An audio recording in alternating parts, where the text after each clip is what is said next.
I didn't realise that, kids, that the old highway followed the ridges, so because they couldn't afford to, didn't have the technology to build the bridges, so they went behind the creeks. Yep. Well, the old coach road, it's a fantastic drive if you ever get a chance. You go up to the phone towers on top of Boyne Mountain, which is this mountain here. So you're basically sitting on the toes of Boyne Mountain. It goes up quite steeply and goes all the way across to the telephone towers over there. And that road follows that quite steep ridge that looks out to the Western Distributor, looks out towards Canberra. And of course there was a turn, to the west to Shallow Crossing, which many of you may know, because that was the only way down in the early days by land, because there was no bridge, of course, over the Clyde River. And so that was one way of getting down that way. So Margaret, when you say early days, what sort of era are you talking about? Talking about the 1800s, late 1800s. 1800s, Yeah. okay. Laurie, can you remember any buildings that used to be here that aren't here anymore around the Termeil area? Were you around when the hotel was around or the dance hall? No, the old hotel was gone when I come. Yep. Yep. And the dance hall? Dance hall, it was just down Borley Port Road on the right hand side. Yeah. In Peter Davidson's paddock. It was in Peter. I was wondering exactly where it was. Was it there when you were a child? I've seen it there. I was in there a few times. Yeah, you went to a couple of dances there? Yep. Yeah. Yeah. So what I get excited about this excursion is meeting people who have direct links to people that sort of built or around this area for generations and generations. Laurie, can you tell me a little bit about the history of logging around here? There's never been anything else but logging and sleeper cutting. So what would that have looked like? What memories or stories have you heard about the logging in this area from as early as you know? Did your dad? Yeah, Dad was a logger. Worked around here? Yeah, and the sleeper cutter. Yeah. What did that involve on a day? What did he do daily? Well, you had to go and fall the tree, Yep. bark it by an axe, and then you cut it up in 8-foot lengths. So we're talking trees like this one here. Like see that spot of gum there, that big one? The spotted gum there, the blotchy one, guys? Yep. Yep. With a crosscut saw. So how would that, run me through the process, how would he do it? With a crosscut saw and an axe. Yep. You fall it, and then you had to cut it in 8-foot lengths, and then you had to try and do it all the things out for the sleepers. So by hand, they're splitting that tree into these kind of planks. The only machinery they had. And they used a big axe, board axe. Yeah, so an axe and a saw. So no chainsaws, They're hanging up in the shed. no excavators, no bulldozers. This was only, 70 years ago that your dad would have been doing that? Yeah. Yeah. And then the sleepers all folded up after that. Because the trains were established. You remember first chainsaws coming? Yeah, big old tornado. Yeah. I used to weigh 56 pound. 56 pound, 12 or 14 kilos. So mine now weighs about 2 or 3. So it was 5 times heavier than, and my chainsaw's heavy. They were big Yeah. and heavy. Yeah. When did you leave school, Laurie? When I was 14 and 10 months. How old are you? Anybody here 14? Yeah. So Laurie left school when he was your age. What did you do when you left school?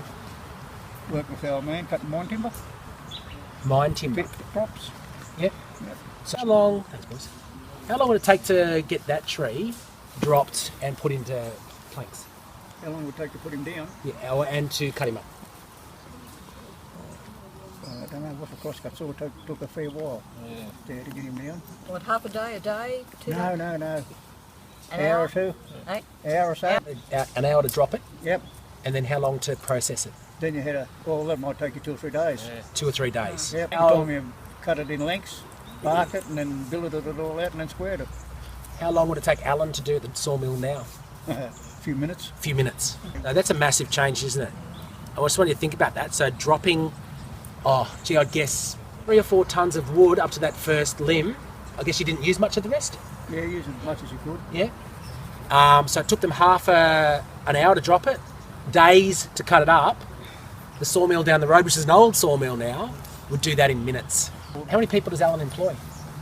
Now, I wouldn't have a clue. We didn't know more than 3 or 4. 2 or 3 people. Yeah, because it's all automatic up there now. Are there any Aboriginal kids coming to your school or Aboriginal kids in your area? They come here after I left school. Yeah? Yeah. Can you tell us a bit about that? What you knew about them? Well, I didn't know much about them at all. Yeah. They used to live down at Maru Lake down there in the tent. So they lived at Maru Lake. Yeah. Walked up here every day. Yeah. Yeah.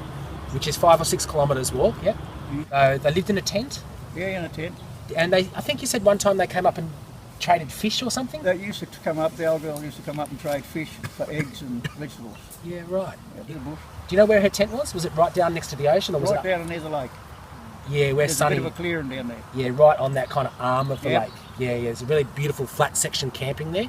Would have been a fantastic place to Yeah, live. all the bloody places are blocked off, man, you can't get down there. Yeah. I'd like to Yeah, say a few things please. about, because my father came to this school too for a couple of years in 1929 and 1930. He started off at Murramarang School. He didn't start till he was 7 because he had to be old enough to sort of walk there by himself. It was a couple of kilometres away. And the schools around here had a habit of sort of opening and closing. You'd get kids in and the school would open, and then people would move away and the school would close, or they'd go on to half-time with another school, all kinds of weird arrangements. But when Murramarang School closed down, an effort was made. I feel now, I sort of accepted it when I was a kid, that Dad would move on to Termeil School. But really, when you look back at it, it was quite a commitment on the part of my grandparents, because they had to provide him with a pony, and that would have been a considerable expense. And so he rode from Borley Point out. He lived out near where the mill site is at Borley.